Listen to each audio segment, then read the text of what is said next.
শরৎকাল, পুজোর ছুটির আমেজ শুরু হয়েছে। কলকাতার ব্যস্ত জীবন থেকে একটু নিস্তার পেতে তিন বন্ধু ঠিক করলো তারা কয়েকদিনের জন্য শহরের বাইরে যাবে।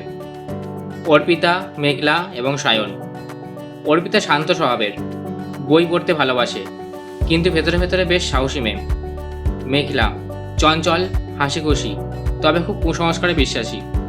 অন্ধকার, ভূত প্রেতের গল্প শুনলেই কেঁপে ওঠে। সায়ন একমাত্র ছেলে তাদের কলেজের পুরনো বন্ধু, একটু দুষ্টু স্বভাবের, তবে অন্য দুজনের দায়িত্ব নিতে সে সবসময় এগিয়ে আসে।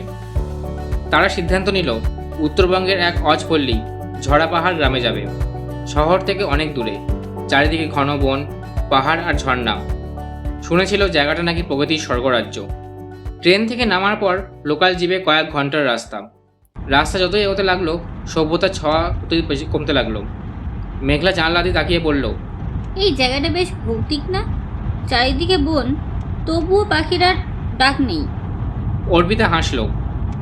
আরে ভয় পাওয়ার কিছু নেই, প্রকৃতি এমনই শান্ত। শহরে অভ্যস্ত চোখকে অদ্ভুত লাগছে। সায়ন মেঘলাকে খোঁচা দিল। তুই না আবার ভূত বিশ্বাস করিস? এখানে ভূত থাকলেও চিন্তা নেই, আমি আছি। মেঘলা ঠোঁট ফুলিয়ে বলল, তুই মজা করছিস, কিন্তু আমার ভালো লাগছে না। সন্ধ্যা নামার আগেই তারা পৌঁছে গেল গ্রামে। গ্রামের মানুষজন বেশ অদ্ভুতভাবে তাকাচ্ছিল তাদের দিকে, যেন বাইরের লোক এলে তারা অবাক হয়। তাদের থাকার ব্যবস্থা হলো গ্রামের প্রান্তে এক পুরনো কাঠের বাড়িতে। বাড়িটা অনেক বছর আগে এক জমিদার পরিবারের ছিল, এখন ভাড়া দেওয়া হয় পর্যটকদের। বাড়ির বারান্দায় দাঁড়াতেই অর্পিত দৃষ্টি গেল বিশাল অরণ্যের দিকে।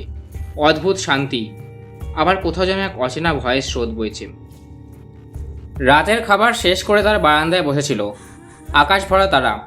শহরে যে আকাশ দেখা যায় না, এখানে যেন মিল্কি ওয়ে, হাত বাড়ালেই ছোঁয়া যায়। হঠাৎ মেঘলা কাঁপা গলায় বলল, তোমরা কি শুনছো? ওই বনের দিক থেকে কার জন্য কান্নার শব্দ আসছে। অর্পিতা ও সায়ন কান পেতে শোনার চেষ্টা করলো। সত্যি, দূরে বনের ভেতর থেকে এক নারীর কান্নার মতো শব্দ ভেসে আসছিল। সায়ন হাসল, আরে হয়তো কোনো পাখি বা শিয়ালের ডাক। কিন্তু মেঘলা ভয় আঁকড়ে ধরল অর্পিতাকে। না রে, ওটা মানুষের কান্নার শব্দ, খুব করুণ, মনে হচ্ছে কেউ ডাকছে। অর্পিতা একটু চিন্তিত হলো বটে, তবে নিজেকে সামলে বলল, চলো আজ রাতে ঘুমাই, কাল সকালে বনটা ঘুরে দেখব। তিনজনেই শুয়ে পড়ল।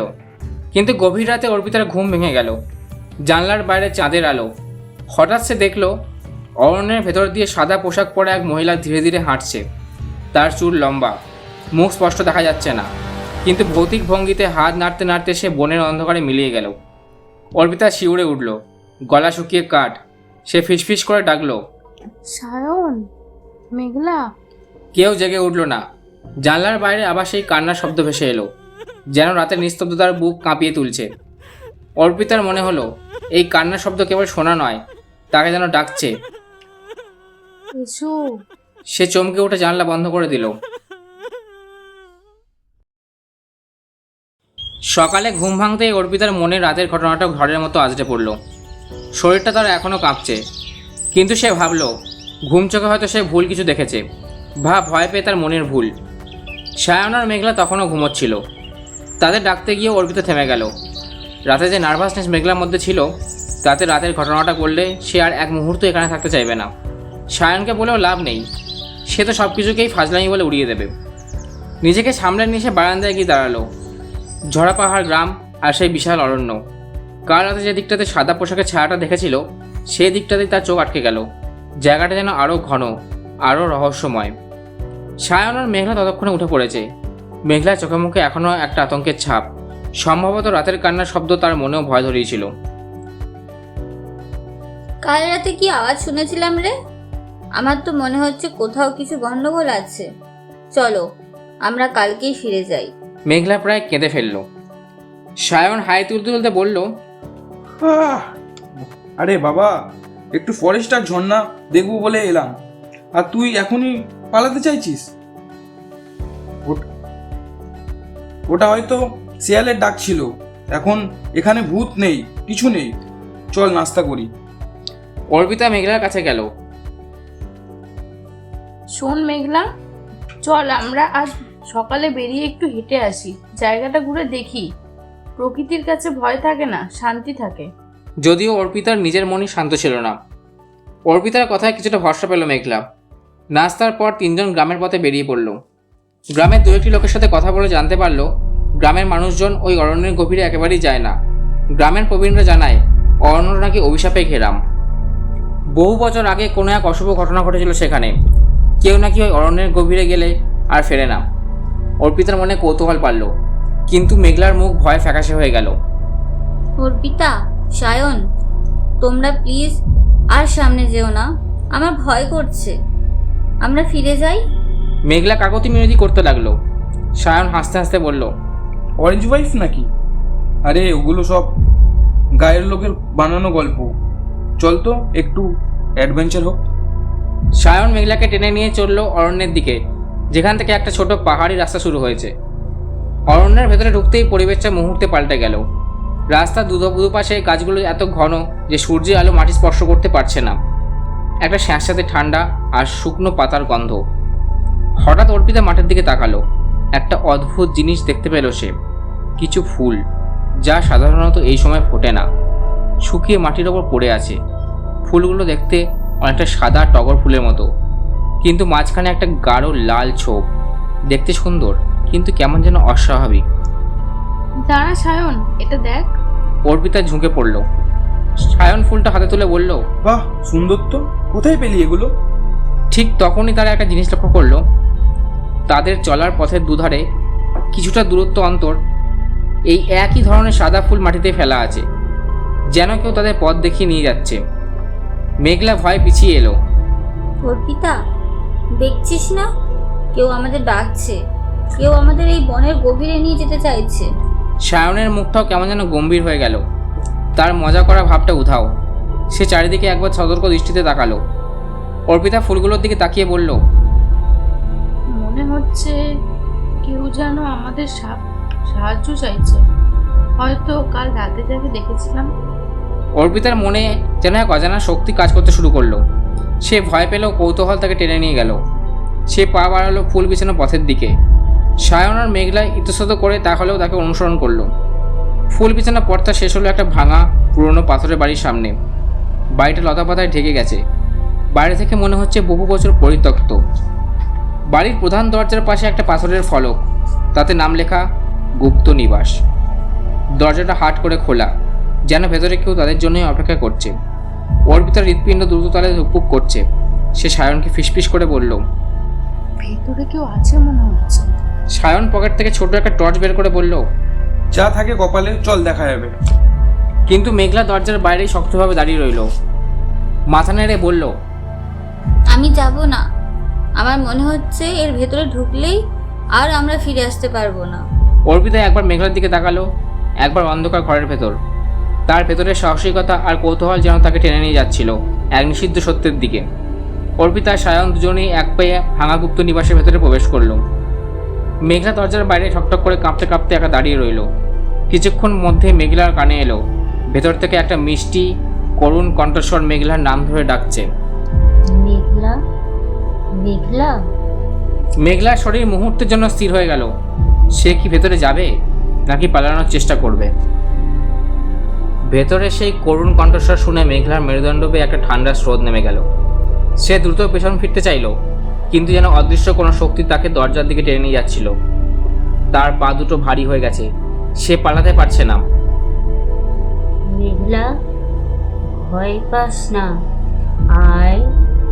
কণ্ঠস্বরটা এবার আরো স্পষ্ট। অন্যদিকে অর্পিতা আর সায়ন টর্চের আলোয় গুপ্ত নিবাসের ভেতরে প্রবেশ করেছে। পুরনো ধুলো আর মাকড়সা জালে ভরা ঘর। বাতাসে একটা পুরনো পচা গন্ধ। সবকিছুই ভেঙে চুরে গেছে, কিন্তু দেওয়ালে টাঙানো একটা বিশাল আয়না এখনো অক্ষত। সায়ন বলল, এখানে কেউ নেই মনে হচ্ছে, হয়তো সব পণ্ডশ্রম। অর্পিতা উত্তর দিল না, কারণ তার চোখ মেঝেতে আটকে গেছিল। মেঝেতে ওই সাদা ফুলগুলো এখনো ছড়ানো। ফুলগুলো যেন নির্দিষ্ট একটা কোনো পথ ধরে ভেতরের দিকে চলে গেছে। না সায়ন, দেখ, ফুলগুলো আমাদের আরো গভীরে নিয়ে যাচ্ছে। চল এই ঘরটা পেরোই। তারা সাবধানে একটা লম্বা হলঘরের দিকে এগিয়ে গেল। হলঘরের শেষ মাথায় একটা বন্ধ দরজা, সেখানে অনেকগুলো সাদা ফুল স্তূপ করে রাখা। দরজাটা বহু বছর ধরে বন্ধ ছিল মনে হচ্ছে। সায়ন ধাক্কা দিতেই ধুলোর ঝড় তুলে দরজাটা খুলে গেল। ভেতরে একটা ছোট অন্ধকার ঘর। ঘরের মাঝখানে একটা ভাঙা কাঠের সিন্দুক, আর ঘরের কোণে একটা পুরনো ডায়েরি পড়ে আছে। অর্পিতা দ্রুত ডায়েরিটা তুলে নিল। পাতাগুলো হলুদ হয়ে গেছে, মলারটা পোকায় খাওয়া। ঠিক তখনই সায়ন টর্চের আলোয় দেখল সিন্ধুকের ওপরে একটা ধাতুর মূর্তি রাখা। মূর্তিটা একজন নারীর, যার চোখ দুটো কপালে ওঠানো, ঠিক যেন প্রচণ্ড আতঙ্কে সে মারা গিয়েছিল। সায়ন আতঙ্কিত স্বরে ফিসফিস করে বলল, অর্পিতা চল এখান থেকে পালাই, আমার আর ভালো লাগছে না। অর্পিতা সেই মুহূর্তে ডায়েরির একটা পাতা উল্টে পড়ছে। পাতার ওপরে রক্ত দিয়ে অস্পষ্ট কিছু লেখা। আর মুক্তি নেই, অভিশাপ, আমার সন্তান আমাকে কেড়ে নিল, এই অরণ্য, সে ডাকছে, কান্না। লেখাটা পড়তে না পড়তেই ঘরের মধ্যে হঠাৎ বাতাসের তীব্রতা বেড়ে গেল। তাতে শরীরের ওপর দিয়ে যেন একটা ঠান্ডা অদৃশ্য স্রোত বয়ে গেল। টর্চে আলোটা কেঁপে উঠল। তখনই বাইরে থেকে মেঘলা চিৎকার ভেসে এলো। বাঁচাও, অর্পিতা, সায়ন, ও আমাকে ডাকছে। অর্পিতা ডায়েরিটা হাত থেকে নিয়ে ছুটল। সায়নও ভয় পেয়ে তাকে অনুসরণ করলো। তারা দরজার কাছে ফিরে এসে দেখলো মেঘলা নেই। দরজার বাইরে সেই অরণ্যের দিকে যাওয়ার পথে কেবল মেঘলা একটা ওড়না পড়ে আছে। আর ঠিক সেই মুহূর্তে তারা দুজনেই শুনতে পেল সেই রাতের করুণ কান্নার শব্দটা, যা এখন আরও তীব্র, আরও কাছে। মনে হচ্ছে কান্নার উৎস এখন তাদের একেবারে কাছাকাছি। অর্পিতা সায়ন বুক ভয়ে ধরপড় করে উঠল। তারা জানে মেঘলাকে অভিশপ্ত অরণ্য গিলে খেয়েছে, আর ওই কান্নার শব্দ মেঘলাকে ডেকে নিয়ে গেছে গভীর অন্ধকারে। অর্পিতা ডায়েরিটা বুকের কাছে ভেতরে বলল, এই ডায়েরিতেই হয়তো সব উত্তর লেখা আছে। আমাদের ওই বনের ভেতরে যেতে হবে, মেঘলাকে ফিরিয়ে আনতে হবে। সায়ন ভয়ে কাঁপলেও তার বন্ধুদের বিপদে ফেলে সে পালানোর লোক নয়। সে দৃঢ়ভাবে টর্চটা ধরে বলল, চল, কিন্তু খুব সাবধানে, মনে হচ্ছে আমরা একটা বিরাট বিপদের মুখে পড়তে চলেছি। তারা দুজন অজ্ঞতা মেঘলার অন্নটা তুলে নিয়ে সেই কান্নার শব্দ অনুসরণ করে সূর্যের আলো পৌঁছানো না অভিশপ্ত অরণ্যের গভীরে পা রাখলো। তাদের একমাত্র ভরসা ওই পুরনো ডায়েরিটা আর একে অপরের প্রতি বিশ্বাস। অর্পিতা এবং সায়ন অরণ্যের ভেতরে দ্রুত হাঁটতে শুরু করলো। সূর্যের আলো একেবারেই ঢুকছে না, চারিদিকে স্যাঁতস্যাঁতে অন্ধকার। কেবল সেই করুণ কান্নার শব্দটা তাদের পথ দেখিয়ে নিয়ে চলেছে। সায়ন অর্পিতার কাঁধে হাত রেখে বলল, আমাদের আগে ডায়েরিটা পড়া উচিত, হয়তো তাতে মেঘলাকে বাঁচানোর কোনো সূত্র পাবো। তারা একটা বিশাল গাছের গুঁড়ির আড়ালে দাঁড়ালো। অর্পিতা কাঁপতে কাঁপতে ডায়েরির পাতা উল্টালো। এটা কোনো জমিদার বা তার স্ত্রীর ডায়েরি নয়, বরং বাড়ির এক পরিচারিকার লেখা। ডায়েরিটা লেখা হয়েছে প্রায় 100 বছর আগে। সেই লেখা থেকে কিছু অংশ অর্পিতা দ্রুত পড়ে শোনায়। 14ই চৈত্র 1298 বঙ্গাব্দ। আমার নাম রাধা, আমি এই বাড়িতে কাজ করি। জমিদার বাবুর নতুন বিয়ে হয়েছে মাধবীলতা ঠাকুরনের সাথে। ঠাকুরন দেখতে অপূর্ব, কিন্তু ভারী শান্ত আর বিষণ্ণ। তার স্বামী জমিদার কল্যাণ সিংহ তাকে একদমই ভালোবাসতেন না, কারণ ঠাকুরনের সন্তান হচ্ছিল না। তিনি শুধুই চাইতেন একটা উত্তরসূরি। 10ই বৈশাখ 1299 বঙ্গাব্দ। আজ আমি এক ভয়ঙ্কর জিনিস দেখলাম। কল্যাণবাবু একজন সাধুর কাছ থেকে অদ্ভুত একটা আংটি নিয়ে এসেছেন। তিনি মাধবীলতা ঠাকুরনের হাতে সেটি পরিয়ে দিলেন। সেই রাতেই ঠাকুরন যেন বদলে গেলেন। তিনি পাগলের মতো হাসতে শুরু করলেন, আর কেবলই বনের দিকে তাকিয়ে ফিসফিস করে কথা বলতেন, যেন কেউ তাকে ডাকছে। 5ই আষাঢ় 1299 বঙ্গাব্দ। ঠাকুরনের কোল আলো করে এক কন্যা সন্তান এলো, কিন্তু জমিদার বাবুর সেদিকে মন নেই। তিনি কেবলই সাধুর মন্ত্রগুলো জপ করতেন। মাধবীলতা ঠাকুরনের এরপর সম্পূর্ণ অন্য মানুষ হয়ে গেলেন। তিনি তার সন্তানকে ভালোবাসতেন না, বরং তিনি কেবল ওই অভিশপ্ত অরণ্যের দিকে তাকিয়ে থাকতেন আর কাঁদতেন। কেউ যেন তাকে প্রতিনিয়ত টানত। 25শে শ্রাবণ 1299 বঙ্গাব্দ। আজ ভয়ঙ্কর কিছু ঘটেছে। গভীর রাতে সেই কান্নার শব্দ শুনে ঘুম ভেঙে গেল। আমি দৌড়ে বারান্দায় এলাম। দেখলাম মাধবীলতা ঠাকুরন সাদা পোশাকে গভীর ঘুমের মধ্যে তার নবজাতক সন্তানকে কোলে নিয়ে বনের দিকে হাঁটছেন। তার চোখে কোনো অনুভূতি ছিল না, কেবল গভীর শূন্যতা। আমি তাকে আটকাতে পারিনি। অরণ্যের ভেতরে যেতেই সেই ভয়ানক সাধুর কণ্ঠস্বর শোনা গেল। সেই অরণ্যের অভিশাপ, সন্তানের বিনিময়ে তোর মুক্তি। সকালে জমিদার কল্যাণ সিংহ পাগলের মতো হয়ে গেলেন। তিনি তার স্ত্রীকে খুঁজতে গেলেন, কিন্তু কেবল মাধবীলতা ঠাকুরনের সাদা ওড়নাটা আর সন্তানের একটি ছোট্ট রক্তমাখা খেলনা খুঁজে পেলেন। তিনিও সেই শোকে অরণ্যের গভীরে মিলিয়ে গেলেন। এরপর থেকে অরণ্যটা অভিশাপে ঘেরা। মাধবীলতার আত্মা এখানে কেঁদে ফেরে, তার সন্তানকে খুঁজতে থাকে। বাইরের কাউকে পেলে সে মনে করে তারাই তার সন্তানকে ফিরিয়ে এনেছে, তাদের সে তার মেয়ের কাছে নিয়ে যায়। ডায়েরিটা অর্পিতার হাত থেকে পড়ে গেল। তাহলে রাতে আমরা যাকে দেখেছিলাম সে মাধবীলতা ঠাকুরান, আর মেঘলাকে তিনি তার সন্তানের জায়গায় নিয়ে গেছেন। অর্পিতা আতঙ্কিত স্বরে বলল। সায়ন কাপা হাতে টর্চ ধরল। ডায়েরিতে সন্তানের খেলনার কথা লেখা ছিল। খেলনাটা কোথায় আছে? ওটাই হয়তো আমাদের মেঘলার কাছে নিয়ে যাবে। ঠিক তখনই তাদের সামনে কিছুটা দূরে একটা গাছের ডালে কিছু একটা ঝুলে থাকতে দেখা গেল। টর্চের আলো ফেলে দেখা গেল সেটা একটা ছোট্ট কাঠের ঘোড়ার খেলনা। রক্ত শুকিয়ে কালচে হয়ে গেছে, আর খেলনাটার নিচেই মাটির উপরে তাজা রক্ত। সায়ন দ্রুত খেলনাটা তুলে নিল।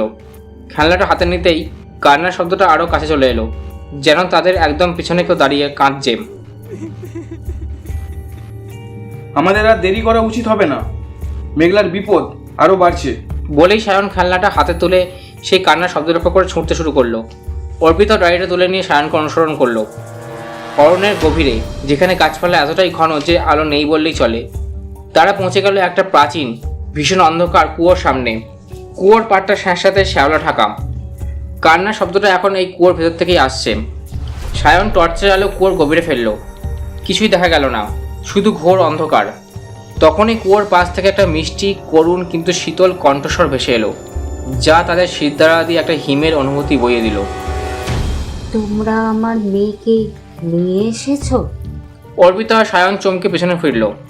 তাদের সামনে দাঁড়িয়ে আছে মাধবীলতা ঠাকুরন। সাদা পোশাক, খোলা লম্বা চুল, আর তার চোখ দুটোতে এক গভীর শূন্যতা। তিনি তাদের দিকে হাত বাড়িয়ে দিলেন।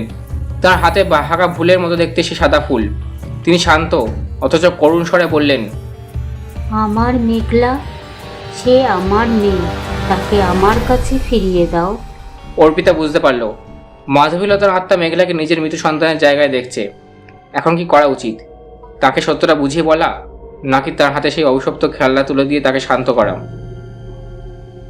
মাধবীলতা ঠাকুরন তাদের সামনে স্থির দাঁড়িয়ে আছেন। তার শীতল চাহনি অর্পিতা আর সায়নকে যেন পাথরের মতো জমে যেতে বাধ্য করল। তার করুণ কিন্তু শান্ত কণ্ঠে বারবার একই অনুরোধ, আমার মেঘলা, সে আমার মেয়ে, তাকে আমার কাছে ফিরিয়ে দাও। অর্পিতা দ্রুত চিন্তা করল। মাধবীলতার এই আত্মা 100 বছর ধরে তার সন্তানকে খুঁজে চলেছে। তার কাছে মেঘলা এখন তার সেই সীমিত শিশু। তাকে বোঝানো অসম্ভব। একমাত্র উপায় তার ভুলটা ভেঙে দেওয়া এবং একই সাথে মেঘলাকে অক্ষত রাখা। সায়ন ভয়ে কাঁপতে কাঁপতে হাত বাড়িয়ে কাঠের ঘোড়া খেলনাটা মাধবীলতার দিকে এগিয়ে ধরল। মাধবীলতা, এই দেখো আপনার সন্তানের খেলনা। এটাই আপনার মেয়ে, সে ফিরে এসেছে। কিন্তু সায়ন খেলনাটা স্পর্শ করার আগেই মাধবীলতার চেহারা হঠাৎ বদলে গেল। তার চোখ দুটো রক্তবর্ণ হয়ে উঠল, কপালে একটা গভীর ভাঁজ পড়ল। তার শান্ত ভাবটা দূর হয়ে সেখানে ফুটে উঠল এক তীব্র ঘৃণা। মিথ্যাবাদী, ছলনা, এই অভিশাপ, এর মধ্যেই আমার মুক্তি। তার কণ্ঠে কোনো করুণতা নেই, আছে কেবল এক ভয়ঙ্কর আর্তনাদ। তিনি দ্রুত হাতে সায়নের হাত থেকে খেলনাটা ছিনিয়ে নিয়ে কুয়োর দিকে ছুঁড়ে ফেললেন। খেলনাটা কুয়োর গভীরে গিয়ে একটা বিকট শব্দ করল। ঠিক তখনই কুয়োর গভীর থেকে মেঘলার ক্ষীণ কান্নার শব্দ ভেসে এলো। অর্পিতা, সায়ন, বাঁচাও, আমি এখানে, ঠান্ডা ঠান্ডা লাগছে। অর্পিতার মাথা কাজ করা বন্ধ করে দিয়েছিল। সেই ডায়েরির শেষ পাতাটার কথা ভাবলো। রাধা লিখেছিল, অভিশাপ, আমার সন্তান আমাকে কেড়ে নিল।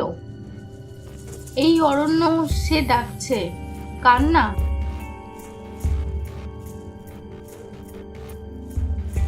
অর্পিতা সায়নকে ধাক্কা দিয়ে বলল, কুয়ো থেকে দূরে সর, আমরা ওনাকে থামাতে পারবো না।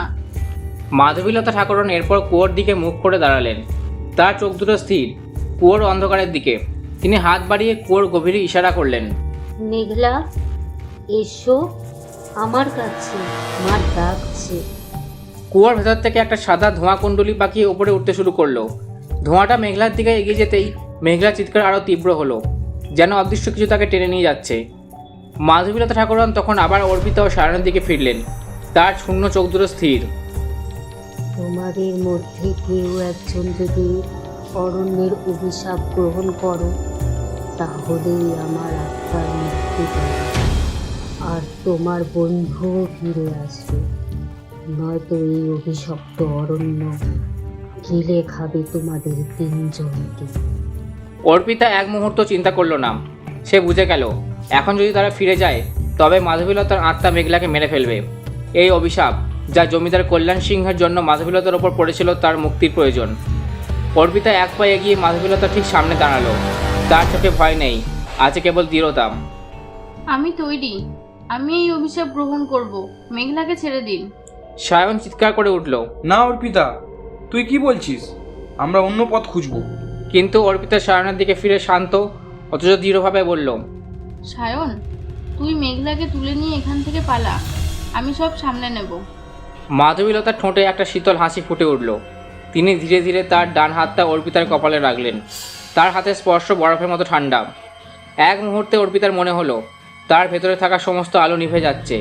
তার কানে কুয়োর ভেতর থেকে আসা কান্নার শব্দটা আরও তীব্র হয়ে বাজল। তার মনে হতে লাগলো 100 বছর আগের মাধবীলতার সেই তীব্র বিষণ্ণতা, সন্তানের শোক আর গভীর একাকিত্ব যেন তার ভেতরে প্রবেশ করছে। মুক্তি, মুক্তি, মুক্তি। মাধবীলতা ঠাকুরনের আত্মা তখন বাতাসের সঙ্গে মিলিয়ে যেতে শুরু করলো। তার সাদা পোশাক বাতাসে একটা ঘূর্ণি তৈরি করলো, আর তার আত্মার শেষ নিঃশ্বাস যেন অর্পিতার মধ্যে প্রবেশ করলো। মাধবীলতার আত্মা বিলীন হতেই অর্পিতা ধপ করে জ্ঞান হারিয়ে মাটিতে লুটিয়ে পড়ল। এদিকে কুয়োর ভেতর থেকে সেই সাদা ধোঁয়াটা ধীরে ধীরে মিলিয়ে গেল। সায়ন সঙ্গে সঙ্গে কুয়োর পাড়ে গিয়ে দেখলো মেঘলা কোনো রকমে কুয়োর একটা কোণ ধরে জলের ওপর ভাসছে। সে দ্রুত একটা লম্বা গাছের ডাল ভেঙে কুয়োর ভেতরে ফেলে মেঘলাকে টেনে তুলল। মেঘলা কাঁপতে কাঁপতে জ্ঞান হারালো। সায়ন তাকে কোলে তুলে নিয়ে ছুটে এলো অর্পিতার কাছে। অর্পিতার চোখ দুটো খোলা, কিন্তু তার চোখে সেই চিরচেনা দীপ্তি নেই। চোখ দুটো কেমন যেন শূন্য, দূরে বনের দিকে স্থির হয়ে আছে। তার হাতে ধরা ডায়েরিটা, যা এখন অভিশাপের শেষ চিহ্ন। সায়ন চিৎকার করে উঠল। অর্পিতা, কি হয়েছে তোর? অর্পিতা কোনো উত্তর দিল না। সে শুধু ফিসফিস করে বলল, কান্না আমার সন্তানকে ডাকছে। অর্পিতার গলাটা যেন আর তার নিজের নয়। সায়ন ভয় পেয়ে অর্পিতার হাত ধরতেই অর্পিতার চোখে জল এসে গেল। সেই জল কান্নার নয়, যেন 100 বছরের জমে থাকা শোকের। সায়ন আর দেরি করলো না। সে এক হাতে জ্ঞান হারানো মেঘলাকে আর অন্য হাতে অর্পিতাকে ধরে অভিশপ্ত অরণ্যের বিপরীত দিকে ছুটে চলল, গ্রামের দিকে। অভিশাপ কি সত্যি অর্পিতার ওপর পড়তেছে, নাকি মাধবীলতার আত্মা তাদের তিনজনকে ছেড়ে দিয়েছে?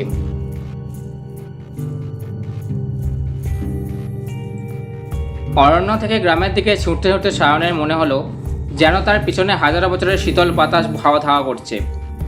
মেঘলা জ্ঞান হারানো অবস্থায় তার কাঁধে এলিয়ে আছে, আর পাশে অর্পিতা হাঁটছে বটে, কিন্তু তার হাঁটার ভঙ্গি স্বাভাবিক নয়। অর্পিতার চোখ দুটো দূরের অরণ্যের দিকে স্থির, আর তার ঠোঁটে সেই অদ্ভুত ফিসফিসানি। কান্না আমার সন্তান। কোনো মতে তারা গ্রামের শেষ প্রান্তে সেই পুরনো কাঠের বাড়িতে পৌঁছলো। সায়ন মেঘলাকে বিছানায় শুয়ে দিয়ে দ্রুত অর্পিতার কাছে এলো। অর্পিতা বারান্দায় গিয়ে দাঁড়িয়েছে। সে বিশাল অরণ্য, যার দিকে তাকিয়ে কাল রাতেও সে শান্তি খুঁজেছিল, আজ যেন তার কাছে সাক্ষাৎ জমের দুয়ার। অর্পিতা, কি হয়েছে তোর? কথা বল আমার সাথে। সায়ন অর্পিতাকে ধরে ঝাঁকাতে চেষ্টা করলো। অর্পিতা ধীরে ধীরে সায়নের দিকে ফিরল। তার চোখে জল, কিন্তু সেই জলে কোনো কষ্ট নেই, আছে কেবল এক গভীর শূন্য দৃষ্টি। সায়ন, সে মুক্তি পেয়েছে, আমি তাকে মুক্তি দিয়েছি, কিন্তু সে আমার ভেতর এখনো কাঁদছে। অর্পিতার কথাগুলো জড়িয়ে যাচ্ছিল। সায়ন দেখল অর্পিতার ডান হাতে কবজির কাছে একটা লালচে দাগ ফুটে উঠেছে। দাগটা দেখতে অনেকটা সেই অভিশপ্ত অরণ্যের গাছের শিকড়ের মতো, যা চামড়ার নিচে গভীরের দিকে চলে গেছে। এটা কি? সায়ন আদমকে দাগটা ছুঁয়ে দেখতে চাইল। অর্পিতা হাতটা সরিয়ে নিল। এটা তার মুক্তি চিহ্ন। এখন আমি এখানে আটকে গেছি, এই অরণ্য আমাকে ডাকছে। সায়ন বুঝতে পারল মাধবীলতার আত্মার অভিশাপ অর্পিতার ওপর বর্তেছে। এই অভিশাপের ফলশ্রুতিই অর্পিতা এখন সেই 100 বছর আগে জমিদার পত্নীর শূন্যতা অনুভব করছে।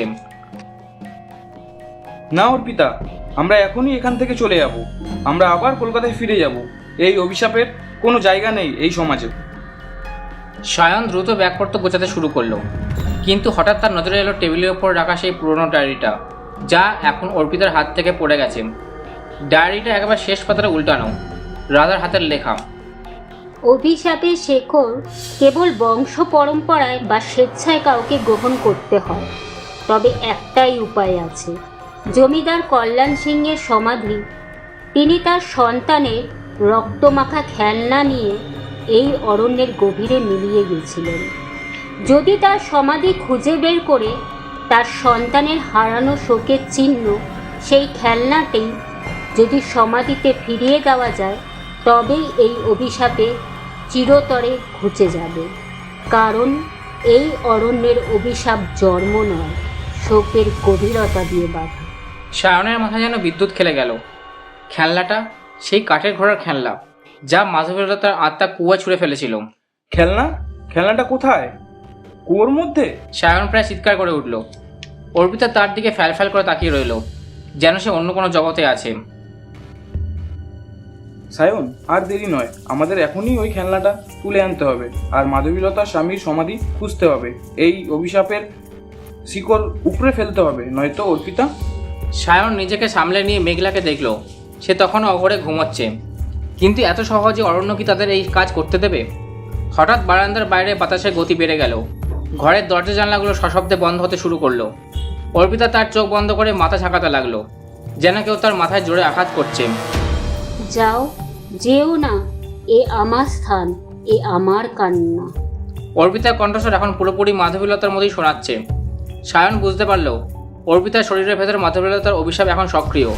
অর্পিতা এখন সেই অভিশাপের প্রহরী। সায়ন এক মুহূর্ত দেরি না করে তার বন্ধুকে এমন অবস্থায় ফেলে রেখে যেতে বাধ্য হলো। সে টর্চ আর কিছু দড়ি নিয়ে আবার সেই অন্ধকার অরণ্যের দিকে ছুটল। সে জানে এই শেষ সুযোগ। যদি সে সফল না হয়, তবে তার দুই বন্ধুকে এই অভিশপ্ত অরণ্য চিরকালের জন্য গিলে খাবে।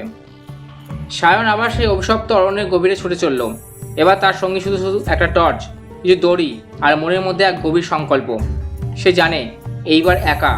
অর্পিতা এখন অভিশাপের শিকার, আর মেঘলা অজ্ঞান। তাকে এই ভয়ঙ্কর সত্যের মুখোমুখি হতে হবে।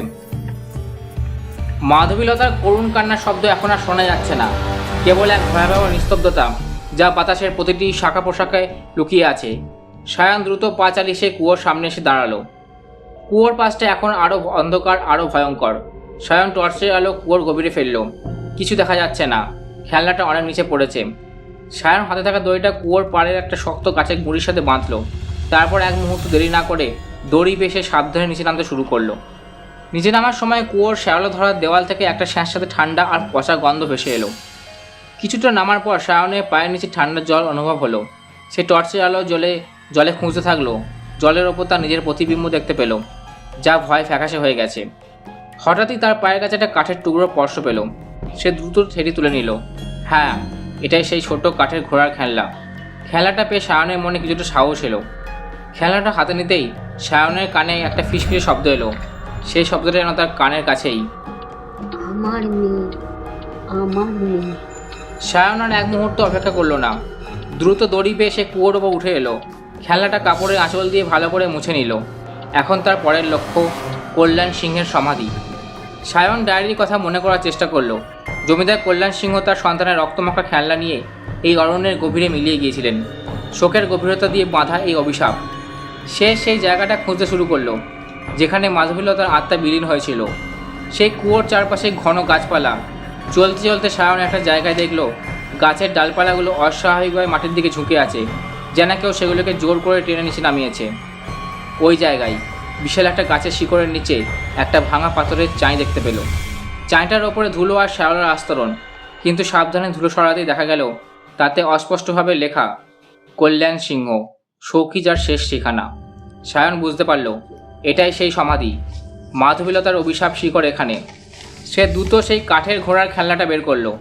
হাত থেকে খেলনাটা মাটিতে রাখতেই হঠাৎ চারিদিকে বাতাস যেন স্থির হয়ে গেল। গাছের পাতাগুলো আর নড়ছে না। আকাশ থেকে যেন সব আলো নিভে গেল। ঠিক তখনই সায়ন অরণ্যের গভীর থেকে দুটো আলাদা কণ্ঠস্বর শুনতে পেল। 100 বছরে জমে থাকা দুটি তীব্র কান্নার শব্দ, একটি মাধবীলতার করুণ কান্না আর অন্যটি কল্যাণ সিংয়ের হতাশার আর্তনাদ। দুটি শোক যেন বাতাসে বুক চিরে বেরিয়ে আসছে। সায়ন পাথরের চাইটা সামান্য সরাতেই নিচে একটা ছোট গর্ত দেখতে পেল। এটা কি সেই জায়গা যেখানে খেলনাটা রাখতে হবে? সে আর দেরি না করে খেলনাটা সেই গর্তের মধ্যে রেখে দিল। খেলনাটা গর্তে রাখার সাথে সাথেই অরণ্যের ভেতর থেকে আসা সেই দুটি কান্নার শব্দ একটা তীব্র চিৎকারে পরিণত হলো। চিৎকারটা এত জোরালো ছিল যে সায়নের কানে পর্দা ফেটে যাওয়ার জোগাড়। গাছপালাগুলো যেন ভয় কেঁপে উঠল। এরপর সব শেষ। নিস্তব্ধতা, ঘোর নিস্তব্ধতা। বাতাসে এখন আর কোনো পচা গন্ধ নেই, নেই কোনো শাশ্বত ঠান্ডা অনুভূতি। প্রকৃতি যেন স্বাভাবিক হয়ে গেছে। মনে হলো 100 বছরের পুরনো অভিশাপের জাল ছিঁড়ে গেছে। সায়ন হাঁপাতে হাঁপাতে গুঁড়িতে হেলান দিয়ে বসে পড়ল। তার পুরো শরীর ঘামে ভিজে গেছে, চোখে মুখে ক্লান্তি। এখন অর্পিতা আর মেঘলা। সায়ন দ্রুত উঠে দাঁড়ালো এবং সেই পথে ছুটে চলল যে পথে অভিশাপকে পেছনে ফেলে এসেছে। যখন সায়ন কাঠের বাড়িতে পৌঁছলো তখন প্রায় সন্ধ্যা। সে দেখল মেঘলা বারান্দার চেয়ারে বসে আছে। তার চোখে এখনও ভয়ের ছাপ, কিন্তু সে জেগে উঠেছে। আর অর্পিতা তার পাশে বসে আছে। তার চেহারায় সেই শূন্যতা আর নেই, চোখ দুটো স্বাভাবিক, কিন্তু সে অত্যন্ত দুর্বল। সায়নকে দেখতে পেয়ে মেঘলা ছুটে এসে তাকে জড়িয়ে ধরল। সায়ন, তুই কোথায় ছিলিস? কি হয়েছিল আমার? আমি কেবল কুয়োর ঠান্ডা জল আর সেই কান্নার শব্দ শুনতে পাচ্ছিলাম। সায়ন দ্রুত অর্পিতার কাছে গেল। অর্পিতার ডান হাতের কপিতে সেই লালচে দাগটা এখন আর নেই, শুধু একটা ফিকে হাওয়া ছোট সাদা দাগ রয়ে গেছে। অর্পিতার মৃদু হেসে বলল, অভিশাপ শেষ সায়ন, তারা মুক্তি পেয়েছে, এখন আর কোনো কান্না নেই। সায়ন হাঁটু গেড়ে অর্পিতাকে জড়িয়ে ধরল। তারা তিনজন একে অপরের দিকে তাকালো। তাদের চোখে এখন আর কোনো ভয় নেই, আছে কেবল এক ভয়ঙ্কর অভিজ্ঞতা থেকে বেঁচে ফেরার স্বস্তি। পরদিন সকালেই তারা ঝরা পাহাড় গ্রাম ছেড়ে চলে গেল, কিন্তু অরণ্যে সেই ভয়ঙ্কর স্মৃতি তাদের মনে চিরকালের জন্য থেকে গেল। অর্পিতার কবজিতে এখন কেবল সেই ক্ষীণ সাদা দাগটা রয়ে গেছে, যা তাকে মনে করিয়ে দেয় মাঝে মাঝে কোনো এক অভিশপ্ত অরণ্যের গভীরে 100 বছরের পুরনো শোককে মুক্তি দিতে একজন বন্ধুকে জীবন বাজি রাখতে হয়।